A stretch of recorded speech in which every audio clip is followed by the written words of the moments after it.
അപ്പോൾ അന്ന് നമ്മൾ മാച്ച് ബോക്സിന്റെ ഒരു മാജിക് കാണിച്ചായിരുന്നു. അപ്പോൾ ഇവർ ചോദിച്ചായിരുന്നു അതെന്തോ എങ്ങനെയാണെന്നൊക്കെ ഉള്ളത്. അപ്പം ഞാൻ പറഞ്ഞായിരുന്നു സുധിച്ചേട്ടനെയും കൂടെ പറ്റിച്ചിട്ട് ഞാൻ പറയാമെന്ന് പറഞ്ഞായിരുന്നു. സുധിച്ചേട്ടൻ അറിയാമോന്ന് എനിക്കറിയത്തില്ല. അപ്പം നമുക്ക് ഒന്നും കൂടെ ഒന്ന് നോക്കാവേ, എന്നിട്ട് ഞാൻ പറഞ്ഞുതരാം എങ്ങനെയാണെന്ന് ട്രിക്ക്. അപ്പം നീയും ഉണ്ട് കേട്ടോ, നിങ്ങൾ രണ്ടുപേരും കൂടെ പാർട്ടിസിപ്പേറ്റ് ചെയ്യണം കേട്ടോ. അപ്പോൾ സംഭവം ഇത്രയേ ഉള്ളൂ. 3 മാച്ച് ബോക്സ്, അതിനകത്ത് ഒരു മാച്ച് ബോക്സിനകത്ത് സ്റ്റിക്ക് ഉണ്ട്. അപ്പൊ ഞാനത് ഇങ്ങനെ ഷഫിൾ ചെയ്ത് വെക്കും. അതേതാന്ന് കണ്ടുപിടിക്കണം. ഓക്കെ, കണ്ടല്ലോ? ഇല്ല ഇല്ല. അപ്പം ഇതിനകത്താണ് സംഭവം. അപ്പം അത് ഞാൻ ഷഫിൾ ചെയ്ത് വെക്കും, കണ്ടുപിടിക്കണം. ഓക്കെ, സ്റ്റാർട്ട് ചെയ്യാണ്. നിങ്ങൾ ചേർന്നോ കേട്ടോ.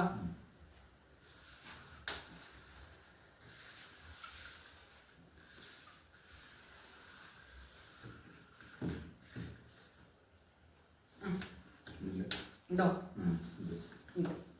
അപ്പൊ പപ്പ ആദ്യം നോക്കണോ, നിങ്ങൾ പറയണോ? ഞങ്ങളും പറയാം. പറ. ഇതോ?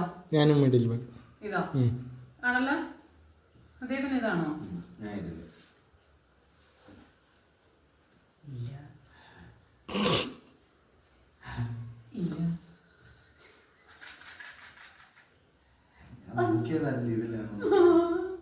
അതാണ് മാജിക്. ഇവിടെ കൊണ്ടുവച്ച് ഇവിടെ കൊണ്ടുവന്ന് ഇതിലായിരുന്നല്ലേ. ഒരു പ്രാവശ്യം കൂടെ പറയുമല്ലോ. ശരി,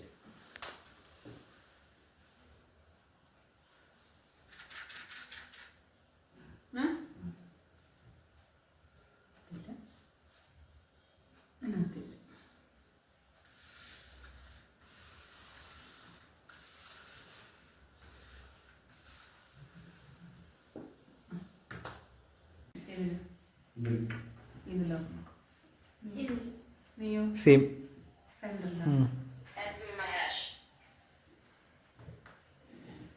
ഇതിലാ? ഇതിൽ നടക്കില്ല.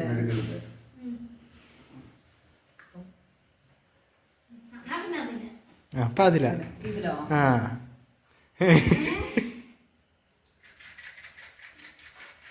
അതെങ്ങനെ? ഇതാണ് മാജിക്. അപ്പൊ ഇനി ആ ട്രിക്ക് പറഞ്ഞോ. പറഞ്ഞോ? തോറ്റോ? കണ്ടുപിടിക്കുന്നില്ല. ഇതിനകത്തില്ല, ഇതിനകത്തും ഇല്ല. അപ്പോ ഇതിനകത്തുണ്ട്.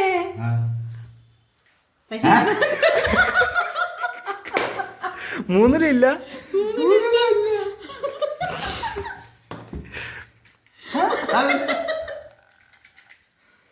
കയ്യിലക. അതായത് ബാക്കിയുള്ള പക്ഷെ നമ്മളൊക്കെ അബദ്ധം പറ്റി. മറ്റേ അത് കിട്ടുന്ന നമ്മളെടുത്ത് നോക്കിയില്ല. അത് കണ്ടത്തില്ല. അത് പിന്നെ എന്താ മാജിക്? ഞാൻ ബാക്കി ഇങ്ങനെ കാണിക്കുന്നതല്ല, ഈ കൈ വെച്ചിട്ടാ. മനസ്സിലായോ? ബാക്കി എല്ലാ മാച്ച് ബോക്സും ഇങ്ങനെ ഇതെടുത്ത് ഇങ്ങനെ കാണിക്കുന്നത്. അപ്പൊ ഇതിൻ്റെതാ ഷേക്ക് ചെയ്യുമ്പോ സൗണ്ട് കേൾക്കുന്നത്. അപ്പൊ മാജിക് ഇപ്പൊ മനസ്സിലായല്ലോ.